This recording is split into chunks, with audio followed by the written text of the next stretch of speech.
from Europe. But if you traveled to Hong Kong during the 70s, 80s, or 90s, you probably landed at the Tak Airport and never forgot your arrival. Most anyone who's ridden on an airliner understands there's some kind of electronic guidance that the pilot lines up on so he can have a nice landing. His instruments begin to indicate I'm perfectly aligned with the runway, so that when I break out and I do see the runway, it's lined up straight ahead. I just go ahead for a landing. That's pretty well understood. Except when you get to Hong Kong, you see that the pilot goes into this huge turn attempting to land, quite different from normal.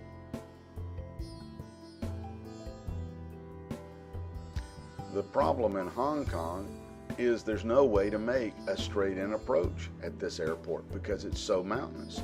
So in the early 70s, someone proposed a radical new concept to take the ILS that lines you up into the runway and to line you up into the side of a mountain.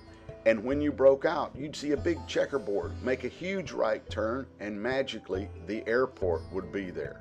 Well, this was such a radical concept, took quite a while to get approved, and every pilot would then have to go rigorous, specific simulator training before they were even allowed to attempt this approach, because it became a one-of-a-kind approach, the IGS approach to runway 13 at Kai Tak.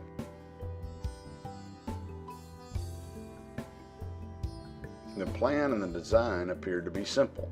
The pilot would line up as indicated by the red line on a standard ILS approach, which would fly him into the side of a mountain. He would continue down to a specified point of which he would break out and see a bright red checkerboard. At that point in time, he had to begin a very steep right turn to attempt a lineup with runway 13. Another problem became very apparent is the winds were normally a strong right crosswind.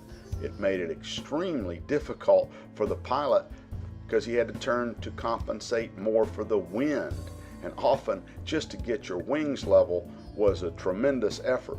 As you can see from the profile picture, the red indicates the area that he would fly electronically. The yellow indicates the steep turn, and lining up there on the green arrow indicates alignment with the runway. I personally flew this approach many times, and it was always a feat and never comfortable to do. Enjoy these pictures of the IGS runway 13 approach.